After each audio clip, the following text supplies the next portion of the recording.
Welcome to Words Matter, the podcast where we explore the transformative power of language and how the words we choose shape our lives. I'm your host, Deanna Ley, the Catalytic Coach, and I'm here to guide you on a journey of opportunities, progress, and change. Each episode will dive into a thought-provoking quote or phrase, unpack its meaning, and discover how it can inspire us to rise above challenges, embrace joy in the journey, and ignite our possible. Your words matter because you matter. Now, let's get to today's amazing episode. Hi there, friends. Welcome back to another episode of Words Matter. There's a quote I've been saying for a few years now. A truth that I didn't learn from a book or a podcast. I didn't see it posted online. It came to me in the middle of the hardest kind of honesty. You know, the kind where you stop running from what hurts and start turning toward it. The kind where the old way doesn't work anymore and the new way hasn't taken shape yet. It came when I looked at myself, all of myself, and chose to stay. I deal with it so I can heal with it. I shared that quote in last week's episode, almost like a passing thought. But even as I said it, I felt the weight of it settle again. Because this isn't just a quote I carry. It's a truth I live. And if you're walking through something right now, something you've been trying to avoid or downplay or muscle past, I want to offer you this as a way through. Not because it's easy, but because it's real. Now let's talk about that word with. Notice I didn't say I heal from it, because that kind of healing is about distance, about something being behind you, resolved or finished. But there are parts of us that just don't disappear, wounds that leave residue, experiences that leave echoes. And for me, healing didn't happen when I finally escaped what hurt. Healing happened when I chose to stop abandoning myself in the middle of it. See, I had to learn to walk with it, to sit with it, to breathe with it, to stop trying to conquer it, and instead let it speak. Now, my shift happened inside of my health journey, a journey that's been physical, emotional, spiritual, all of it, all at once. And there were years for me when discipline meant control, years when I used food to avoid what I didn't want to feel, years when guilt and shame took the wheel and all I knew how to do was to try harder, but never kinder. And then something changed. I stopped asking myself, why do I keep acting this way? And instead started asking, what happened that made this feel necessary? And then, what do I need right now? And that's when my healing began, not in the absence of pain, but in my willingness to be in its presence without punishment. And that's where this story, this image comes in. A while back, I saw a video posted by Michael Hodges on Facebook. And he's a wildlife photographer who's spent years capturing animals in their natural environment. In late 2023, he shared footage from a blizzard in Yellowstone National Park. The snow was thick. The wind was brutal. The sound, it was the kind of storm that strips away anything that isn't essential. And in the middle of it stood a bison. Not turning away, not retreating, just facing it.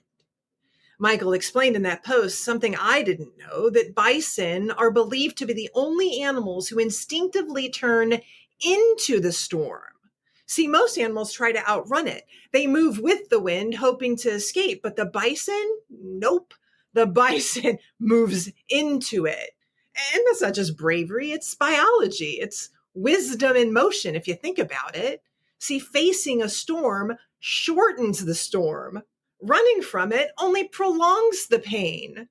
And as Michael filmed, his lens froze, his fingers stung from the cold, and his tripod nearly toppled in the wind. And there stood the bison, steady, grounded, unwavering, doing what it knew how to do.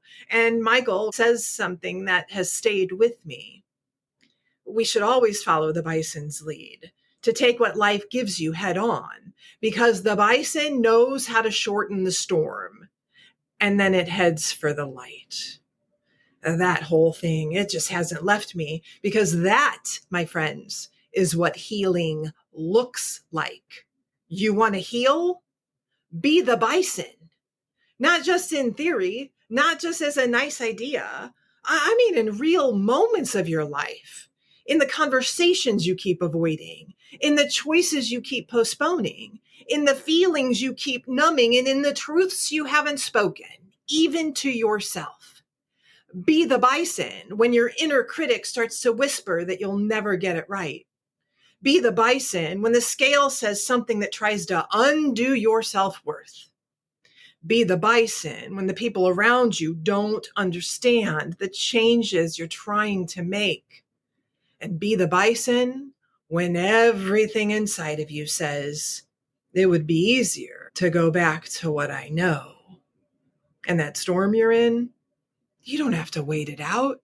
You don't have to outrun it. You were meant to face it, to walk through it, to come out on the other side, not the same, but stronger, clearer, lighter. So how do you do that? Well, it starts with a pause. Just one moment where you catch yourself reaching for something to numb the discomfort. Food, scrolling, isolation, anger, whatever it is, see it. That impulse isn't weakness. It's a signal. It's your body saying something needs attention. And instead of asking, why do I always do this? Ask, what's happening in me right now? That's a question rooted in curiosity. And curiosity is the gateway to healing. See, curiosity doesn't judge. It listens. It creates space. And where curiosity is, shame cannot exist. Then stay. Stay as long as you need to. Long enough to hear your own answer. Maybe it's grief. Maybe it's fear or loneliness or disappointment or shame. You don't have to fix it. You don't have to wrestle it into something better. You just have to be willing to bear witness to it, to let it speak, to walk with it instead of against it. Because this is the truth most people won't tell you. Healing is not about arriving. It's about returning over and over and over to the part of you that refuses to give up. That's the bison inside of you. The one that says, I will not run. I will not hide. I will not turn away. And that part of you is strong, even if your knees are shaking. That part of you is wise, even if you feel lost. And that part of you is ready, even if the storm looks dark. So today I want to remind you, you don't have to wait for better conditions. You don't have to wait to feel brave. You don't have to wait until someone else understands. You get to turn right now and face it. You get to be the bison. You get to shorten the storm, and you get to head for the light. I'll be walking with my healing friends, just like I always do. And I want to be right beside you because we have a lot of life to live still. Let's live it together. Friends, the words we see and read, the words we hear, and the words we say to ourselves and about ourselves, about what we're doing and how we're doing it, they all matter. Your words matter because you matter.